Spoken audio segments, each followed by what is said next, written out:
À tous, bienvenue dans ce webinaire sur les nouvelles obligations pour les associations qui émettent des reçus fiscaux.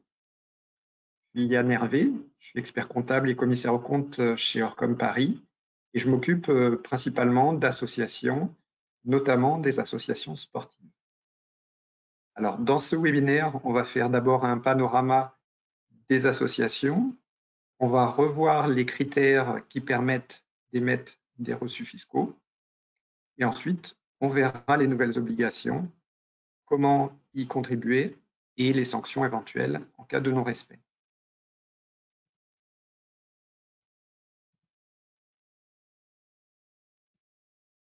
Alors, le monde associatif en France, c'est 1 300 000 associations. Sur ces 1 300 000, 1 100 000 sont non employeuses et 170 000 emploient du personnel. Les dons, la générosité des Français, c'était 8,5 milliards d'euros en 2021, en progression de 4,5% par rapport à 2020. Le don moyen pour les associations, c'est 133 € par personne. Et d'une manière générale, 44% de ces dons se situent entre 0 et 150 €. Alors, comment remplir les critères pour délivrer des reçus fiscaux? Ils sont au nombre de 5, ces critères. Il faut exercer une activité en France, que le don soit effectué à titre gratuit sans contrepartie, la gestion de l'organisme doit être désintéressée, activité non lucrative, et l'association ne doit pas être dans un cercle restreint. Et enfin, au niveau de la forme, les reçus doivent respecter le modèle type. On va voir que autour de ces 5 critères, il y a évidemment des exceptions dont on traitera les particularités. Alors, exercer son activité en France, donc depuis 2009, il y a des exceptions. Les associations qui sont situées dans l'Union européenne ou dans l'espace économique européen qui ont conclu une convention avec la France, donc c'est essentiellement la Norvège, l'Islande et le Liechtenstein. Ces associations peuvent demander un agrément. La liste des associations agréées, vous la retrouvez sur le site des impôts. Donc, activité en France, mais les associations quand même qui sont situées dans l'Union européenne peuvent y avoir droit. Les associations qui ont leur siège en France, mais qui exercent à l'étranger, peuvent aussi être éligibles, mais sur des activités plus restreintes. C'est l'aide humanitaire, la mise en valeur du patrimoine artistique, la protection de l'environnement et le développement de la science. Et enfin, dans les exceptions également, il y a les organismes internationaux dont la France fait partie, donc essentiellement l'UNESCO, l'UNICEF, le Fonds de l'ONU. Il y en a d'autres, mais c'est une liste assez restreinte. Le don doit être sans contrepartie. Ça veut dire quoi concrètement? Ça veut dire que, et ça ne doit pas être confondu avec la cotisation de l'association. La cotisation, elle donne droit à une prestation, à être adhérent de l'association, elle donne des droits de vote, mais aussi les droits de participer à une activité. Il y a évidemment des exceptions. Si la cotisation ne procure qu'un avantage statutaire, c'est-à-dire le droit de vote, le droit d'être élu, et qu'elle n'a pas de contrepartie de prestation, on peut considérer cette adhésion comme un don. Si la contrepartie est inférieure à 73 € maximum par année. Donc c'est relativement restreint puisque quand on fait une activité sportive, quand on participe à des événements, en général, la contrepartie est quand même supérieure à 73 €. Le don, on pense souvent au don matériel, un versement direct, mais il n'y a pas que ça. On peut aussi renoncer à une recette. Ça peut être un loyer qu'on ne perçoit pas, des droits d'auteur. Vous avez certainement vu déjà des chanteurs qui donnent leur droit d'auteur à une association. Et, ce qui se pratique beaucoup, le remboursement de frais kilométriques. Il y a une condition quand même pour que ce soit valide, c'est que ça doit être constaté dans les comptes de l'association. Donc, d'un côté, on va avoir une dépense, donc dépense de loyer, dépense de frais kilométriques, et de l'autre côté, on va avoir une recette qui concerne l'abandon de ces frais. Je rajouterai une petite nouveauté de août 2022. Jusque-là, il y avait 2 barèmes kilométriques qui étaient différents. Il y avait le barème kilométrique pour les salariés de l'association, qui est le même que celui que vous connaissez tous. Et il y avait un barème plus réduit, qui était même assez faible, pour les bénévoles qui avaient des frais kilométriques. Depuis août 2022, les bénévoles ont la possibilité d'utiliser le barème kilométrique des salariés, ou soit se faire rembourser, soit avoir droit à une réduction d'impôt sous réserve, comme je l'ai dit, que ce soit constaté en comptabilité.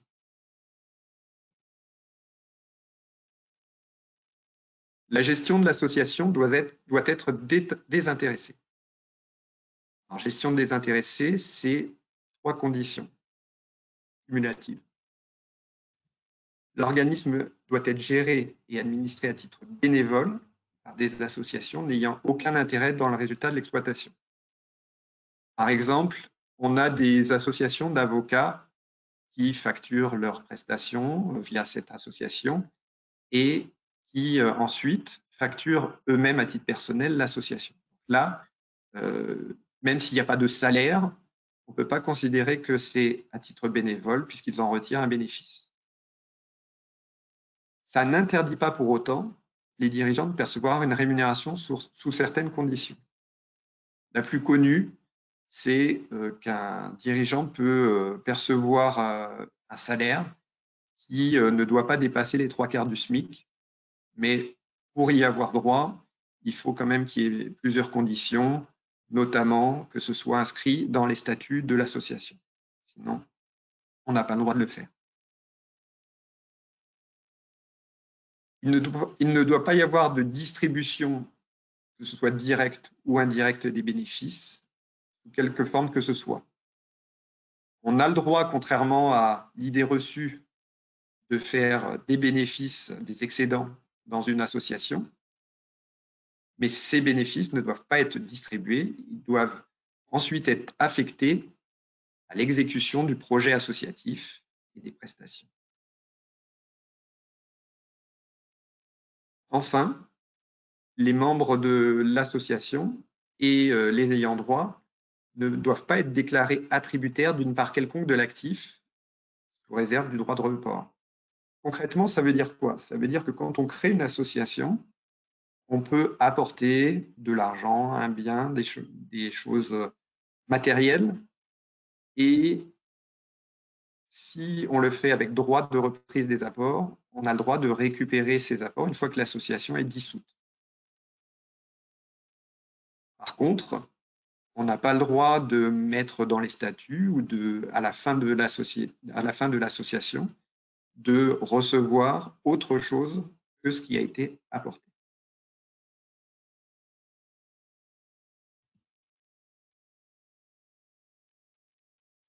Le cercle restreint. Alors, c'est quoi la définition d'un cercle restreint? C'est une association qui poursuit des intérêts particuliers d'une ou plusieurs personnes clairement individualisables, qui sont membres ou non de l'organisme. Je vais te prendre un exemple. Donc, vous voulez aider votre enfant à faire un voyage au Pérou, vous pouvez créer une association, vous pouvez monter un projet de financement sur Ulule ou les autres plateformes de financement. L'association peut recevoir des dons pour monter ce voyage. Pour autant, on ne pourra pas émettre des reçus fiscaux puisque le seul bénéficiaire de ces dons, ce sera une personne. Ça, c'est considéré comme un cercle restreint. C'est pas toujours facile. Là, je vous ai donné un cas facile. Et donc, l'instruction prévoit qu'il convient de recourir à des faisceaux d'indices pour appréhender concrètement la mission que s'est fixée l'organisme et qui est bénéficiaire réellement de ces actions pour déterminer si on a le droit ou non à émettre des reçus fiscaux. On verra plus loin que le mieux, c'est quand même de demander son avis à l'administration si vous souhaitez le faire. Cinquième critère, donc là c'est plutôt de la forme, c'est respecter le modèle type qui est fixé par arrêté. Donc vous trouverez des modèles, vous voyez que c'est numéroté, c'est le CERFA 11580 04. Dedans, on a l'identification de l'association qui est bénéficiaire des versements. Il faut cocher à quel titre vous demandez l'application des reçus fiscaux. Donc, il y en a qui sont faciles puisque les associations ou fondations reconnues d'utilité publique, il y a un décret qui les nomme. Sur les fondations, on a plusieurs catégories, fondations universitaires, fondations d'entreprise. Principalement, ça va être les œuvres ou organismes d'intérêt général. Les critères que j'ai dit précédemment, c'était pour justifier de l'intérêt général. Et puis, je vous laisse voir les autres catégories.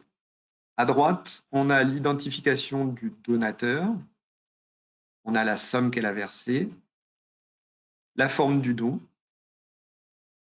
la nature, en cas de remise en espèces par en numéraire, comment ça a été mis.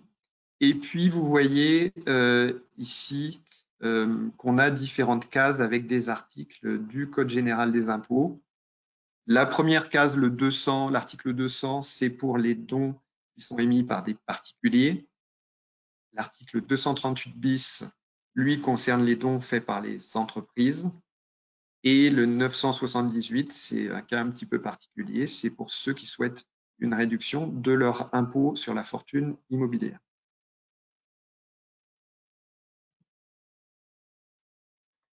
Donc, mon association est-elle éligible? Alors oui, si elle remplit les 5 critères, donc les 4 plus le 5e qui est purement de la forme. Les exemples que je vous ai donnés, évidemment, sont faciles, mais il peut y avoir un doute. En cas de doute, vous pouvez faire une demande de rescrit. Un rescrit, c'est quoi? C'est une question posée par écrit à l'administration fiscale. Et l'administration fiscale a 3 mois pour répondre à cette question. La réponse de l'administration engage les services fiscaux et vous êtes protégé en cas de contrôle. Ça ne peut pas être remis en cause, en tout cas pour le passé. Le mieux, c'est quand même de consulter votre expert comptable parce que suivant comment est présentée votre question, si elle est mal présentée, elle peut donner lieu à une réponse erronée. Et évidemment, si les services fiscaux ont fait leur rescrit sur des données erronées, là, ça pourrait être remis en cause. Donc, je vous demande d'être prudent.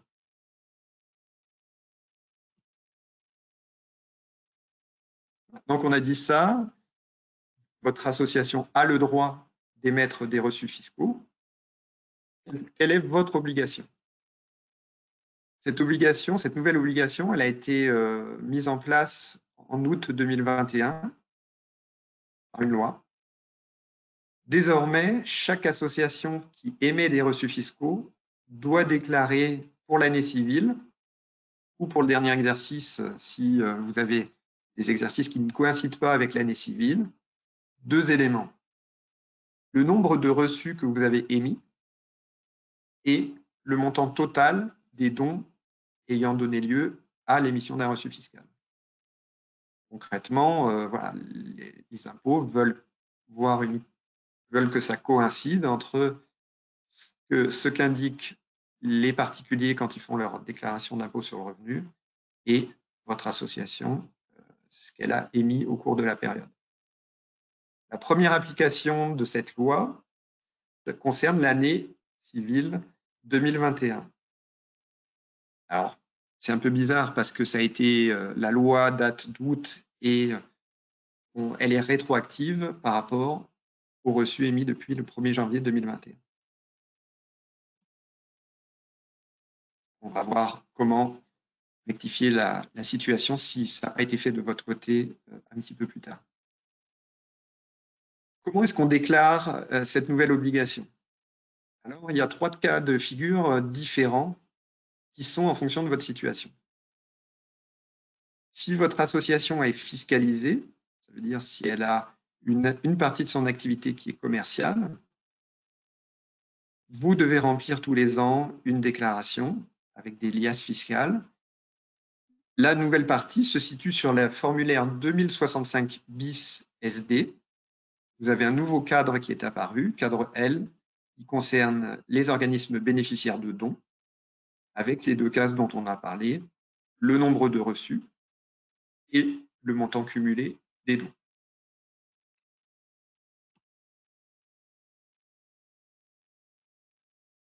Si votre association n'est pas fiscalisée, mais qu'elle a des revenus patrimoniaux qui font l'objet d'une déclaration, alors vous devez remplir chaque année le formulaire 2070 SD.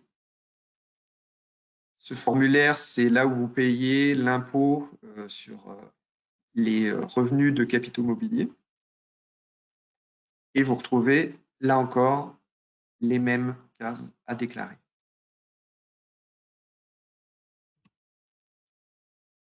Pour les associations qui ne sont ni fiscalisées, ni qui ne reçoivent pas de revenus patrimoniaux, alors il faut faire sa déclaration en ligne sur le site démarche-simplifié.fr et vous avez une rubrique déclaration des dons. Donc il faut créer un compte avec les identifiants de l'association et vous aurez accès aux 2 cases qui vous permettront de déclarer, encore une fois, le montant des dons, le nombre de reçus émis. Les délais. Donc, le délai en rythme de croisière, on va dire en année normale, chaque déclaration doit être déposée dans les 3 mois qui suivent la clôture de l'exercice. Pour le cas particulier des associations qui ont un exercice qui coïncide avec l'année civile, la déclaration est à déposer au plus tard le 2e jour ouvré le 1er mai. Et du coup, pour 2021, puisque le délai est passé, à titre exceptionnel, vous pouvez envoyer une déclaration rectificative, donc la déclaration 2065 ou la déclaration 2070, ou vous connecter sur le site dont j'ai parlé plus tôt, avant le 31 décembre 2022. Donc il nous reste quelques mois. Si vous n'avez pas si ça n'est pas fait, voyez en interne, voyez avec votre expert comptable pour que vous puissiez remplir cette obligation.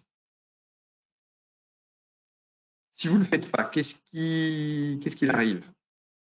Le non-respect de cette obligation pendant 2 années de suite, c'est important de le souligner, est sanctionné d'une amende de 1 500 €. Donc, première application 2021, je vous conseille de rectifier, de déclarer. 2022, faites la déclaration, sinon, si vous ne la faites pas, vous avez un risque d'amende. Voilà les principaux éléments dont on pouvait vous parler concernant les associations qui émettent des reçus fiscaux. Je vais maintenant répondre à vos questions si vous en avez. Je regarde dans le chat. Alors, je vois que des gens ont levé la main. Si vous pouvez écrire dans le chat. Je devrais pouvoir voir des questions. Alors, Sylvie Moulin nous dit « Comment remplir un reçu pour le mécénat de compétences? Quelle valorisation et qui engage sa responsabilité sur la valorisation ?» Alors, sur la valorisation, normalement, il faut prendre le montant qu'il y aurait pour un poste équivalent. Quand ce n'est pas le cas, si vous avez une difficulté à trouver le salaire qui serait équivalent, eh bien, la prudence serait de prendre le SMIC.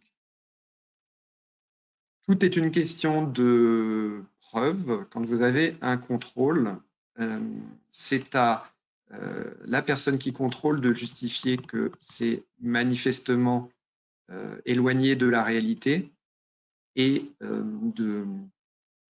du coup de prouver son redressement. Donc, essayez de vous munir de comparables ou à défaut de prendre le SMIC si vous ne voulez pas prendre. Alors, Fabienne Jumel nous dit « J'utilise le formulaire 11 580 03, est-il correct ?» Oui, je vous conseille chaque année de regarder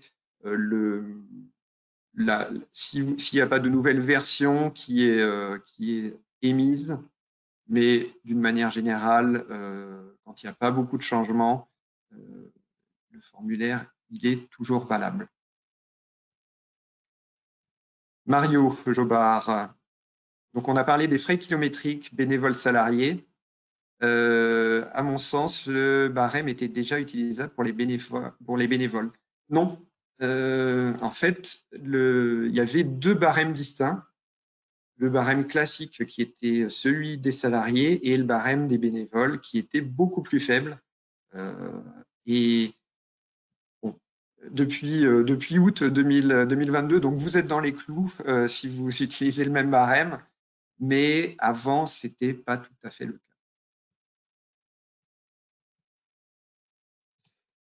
Stéphanie Lacotte, pouvez-vous nous en dire plus sur le mécénat par l'entreprise? Peut-il y avoir une contrepartie comme un logo sur des supports de communication mettant en avant le mécène? Alors, je dirais que ce serait bien de séparer en deux parce que le fait de mettre le logo sur les supports de communication, il s'agit d'une contrepartie. Donc, vous voyez, alors, je vais prendre des exemples un peu extrêmes, mais quand vous voyez des entreprises qui s'adossent au CIO, par exemple, pour les Jeux Olympiques sur Paris 2024, ces gens payent et en retour, ils font de la communication. Le fait qu'il y ait le logo sur les supports de communication, c'est une contrepartie. Donc, moi, ce que je vous conseille, c'est éventuellement de faire deux choses différentes. Une convention où il y aurait de la contrepartie, qui serait pas forcément très élevée suivant le poids qu'aurait cette association, et d'un autre côté, de faire un don qui lui donnerait droit à réduction d'impôts. Christophe Sierra nous dit à propos du barème kilométrique, il s'applique de façon rétroactive au 1er janvier ou seulement à partir d'août. Alors, je vais être franc, je n'ai pas la réponse. Instinctivement, je dirais à partir de la publication de la loi au journal officiel, mais je n'ai pas la certitude. Alors, doit-on aussi déclarer les contributions volontaires en nature? Alors, il y a donc pas dans cette déclaration. Dans vos comptes, vous devez effectivement mettre dans dans une catégorie les contributions volontaires en nature, donc principalement le bénévolat, le temps qui est alloué par vos bénévoles, ou par exemple la mise à disposition, souvent par la mairie d'un local. Ça, c'est des choses que vous devez valoriser dans vos comptes, dans votre bilan. Par contre, ce ne sont pas des frais en tant que tels qui ont été mis dans l'association, et du coup, puisqu'ils ne donnent pas lieu à réduction d'impôt, il n'y a pas de reçu à émettre. Margot Lemeur nous dit qu'elle est présidente d'une association de danse, donc relevant de la culture. Est-ce qu'elle peut avoir droit à l'intérêt général? Oui, et elle ouvre droit donc à recevoir des dons et du coup à émettre des reçus fiscaux. Par contre, encore une fois, il faut faire attention et bien distinguer la cotisation, l'adhésion à l'association qui donne droit aux cours de danse. Donc ça, c'est les ressources de l'association et ça ne donne pas lieu à reçu fiscal. Et éventuellement, si vous faites un appel aux dons parce que vous êtes en difficulté et que pour sauver l'association, vous faites un appel aux dons, ces dons peuvent donner lieu à réduction fiscale et du coup à l'émission des reçus fiscaux. Tout à fait. Alors, sur les abandons de frais, est-ce qu'il faut réellement qu'il y ait un flux ou pas?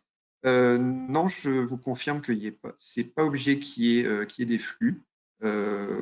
Concrètement, effectivement, l'écriture que vous proposez, elle est tout à fait correcte. Donc, 600 pour les comptables, 625 frais de déplacement dans les dépenses, dans un compte de transit 468 et 468 à 754, donc effectivement, dont c'est tout à fait possible. Le diaporama, alors je vais voir avec la technique, je pense que vous pouvez faire une demande de reçu du diaporama, sinon il me semble qu'il y aura des replays. Sur l'émission des reçus, c'est vraiment à vous de voir. En termes de… pardon, Christophe nous dit que s'agissant de la période d'émission, que préconisez-vous? Émission groupée en janvier ou au fil de l'eau?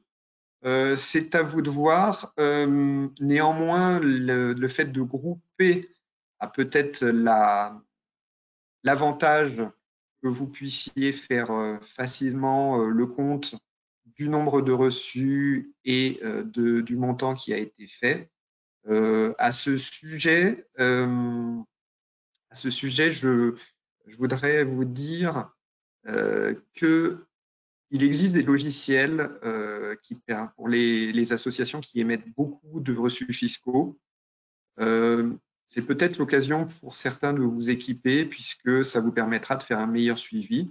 Mais il n'y a rien d'obligatoire. Vous pouvez émettre vos reçus en une fois ou au fil de l'eau.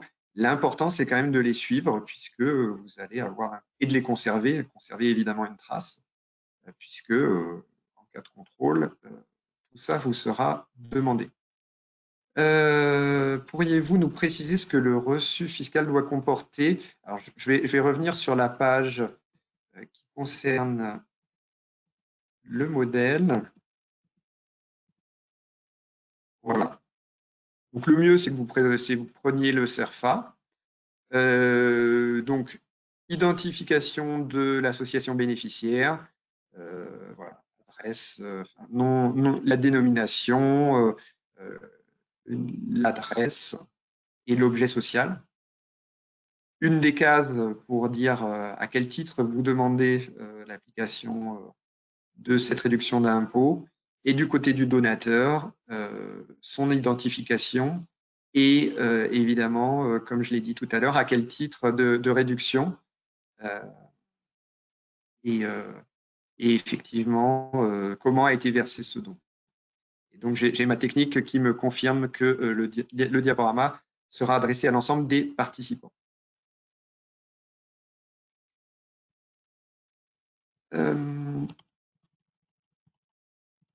Donc, Karel Algren nous dit qu'effectivement, nous partage son expérience où il y a eu un refus du rescrit. En général, ce refus, il est motivé et c'est expliqué pourquoi votre activité ne relève pas de cette réduction d'impôt. Alors, pour une association sportive, pour les membres de bureaux qui payent une cotisation mais qui n'ont pas de reçu fiscal, on rentre dans le cas effectivement que je disais, voilà, dont sans contrepartie, où effectivement on a, si le seul avantage que crée votre cotisation, c'est de pouvoir voter, d'être éligible, alors vous avez le droit d'émettre un reçu fiscal et du coup d'avoir le droit à votre réduction d'impôt.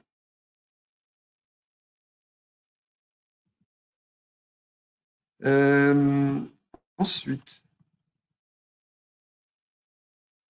les dons des particuliers sont-ils limités en termes de montant? Oui, le don est plafonné. Alors, au niveau de l'association, ce n'est pas votre problème, puisque vous n'aurez pas de problème si la personne dépasse le plafond. Par contre, quand la personne va demander, va faire sa déclaration d'impôt et va mettre le montant des dons sur sa déclaration d'impôt, cette réduction sera plafonnée. Si vous me laissez une minute, je vous redis, j'ai plus le montant en tête, mais le plafond des dons. Donc, vous avez un plafond a priori de 554 €. Voilà, je vous dis ça en regardant vite, mais ce serait à confirmer.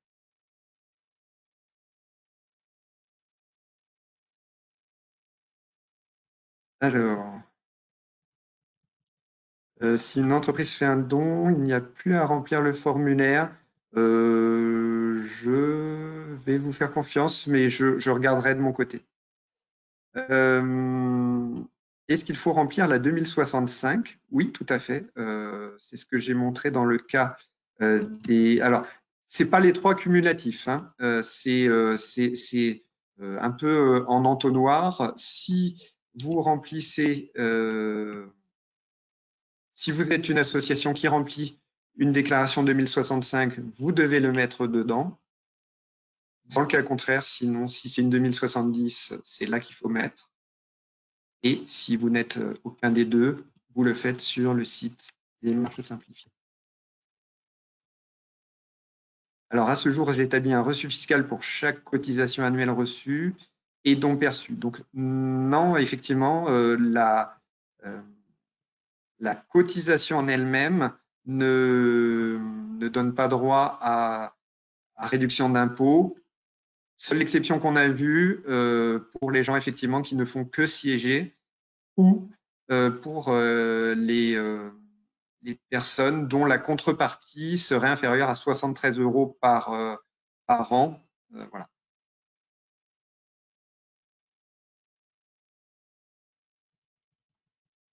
Un médecin qui abandonne ses honoraires pour une compétition peut-il faire l'objet d'un don? Tout à fait, on rentre dans le cas qui était évoqué, même cas que les droits d'auteur, effectivement.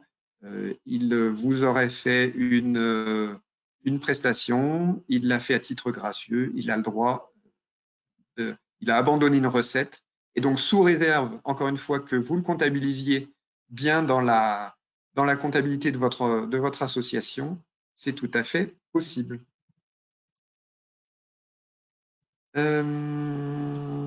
Merci pour la présentation. Ben, merci à vous. Sommes-nous tenus d'utiliser le formulaire officiel? Non, en fait, il doit juste respecter le modèle. Vous avez le droit d'utiliser avec votre logo ou le faire même sur papier libre.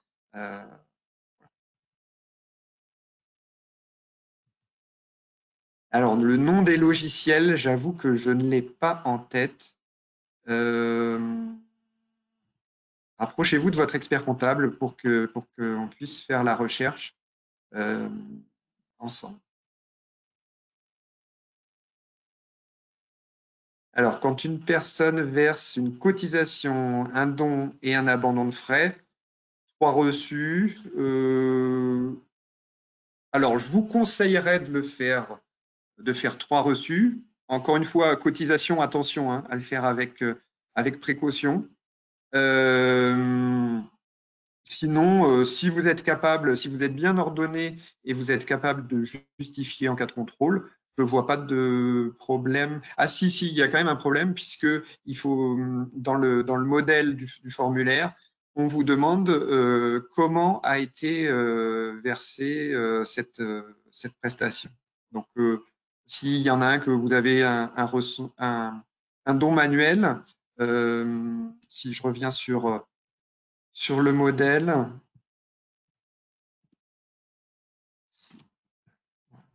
je reviens sur le modèle.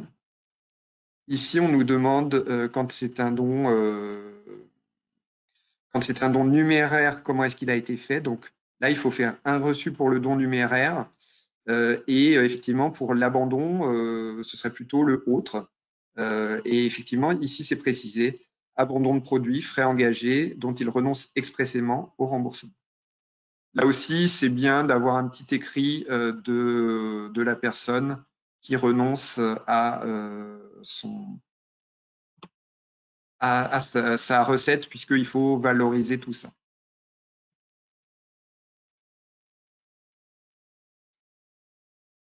Alors, pour les associations cultuelles, il y a aussi un plafond. Je vais être franc, je ne l'ai pas en tête. Les cotisants ne permettent pas l'édition d'un reçu fiscal, mais en cas d'association reconnue d'utilité publique, eh ben,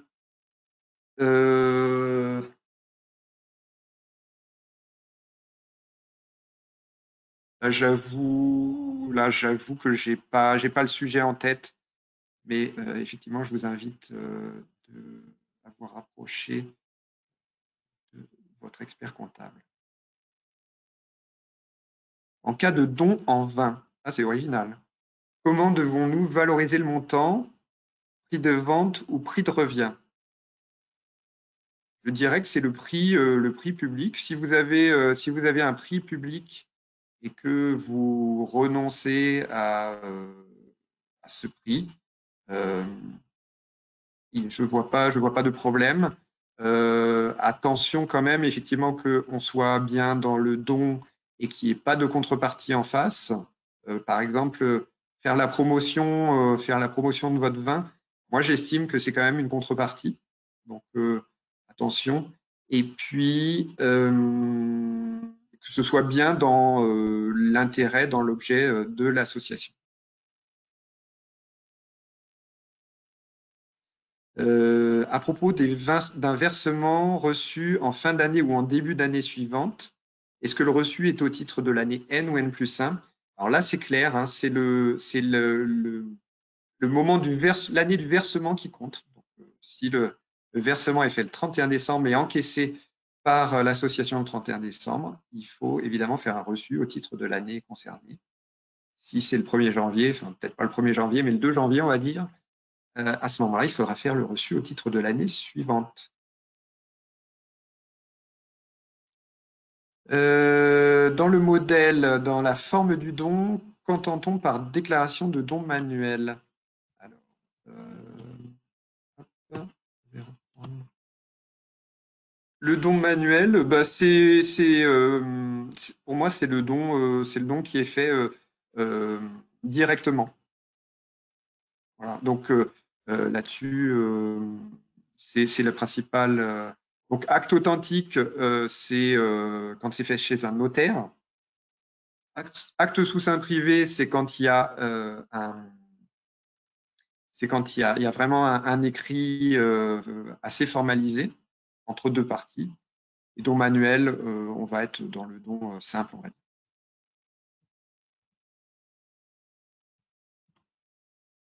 Voilà, donc effectivement, Nicolas Coqui nous dit que la date effectivement du versement doit être indiquée sur le formulaire. Donc là-dessus, on est clair et qu'on a évidemment un reçu pardon. Alors, association, à propos d'une association sportive, quelle est la case à cocher? Donc là, on est sur les associations. Hop, je vais reprendre. Qui sont d'intérêt général. Et l'intérêt général, on le retrouve.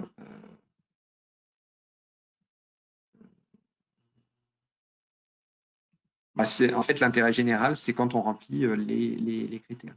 C'est ça qui donne le droit, effectivement, puisqu'il y a. Après, on a pas mal de cas un peu particuliers, mais pour une association sportive, on serait là-dedans.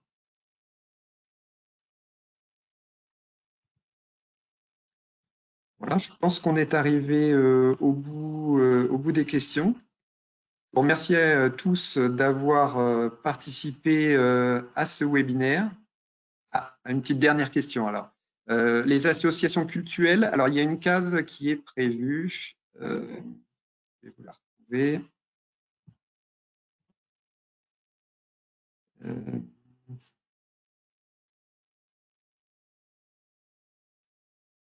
Voilà, ici, association cultuelle ou de bienfaisance, établissement reconnu en Alsace Modèle, et également les établissements d'Alsace Modèle, Moselle, pardon. Donc, merci à tous d'avoir suivi ce webinaire. Ce que j'aimerais que vous en reteniez, bah, c'est les critères, c'est effectivement de faire un rescrit si vous avez le moindre doute et bah, de vous faire accompagner par les experts comptables pour pouvoir faire votre association en toute quiétude et en toute sérénité. Merci et bonne journée à tous.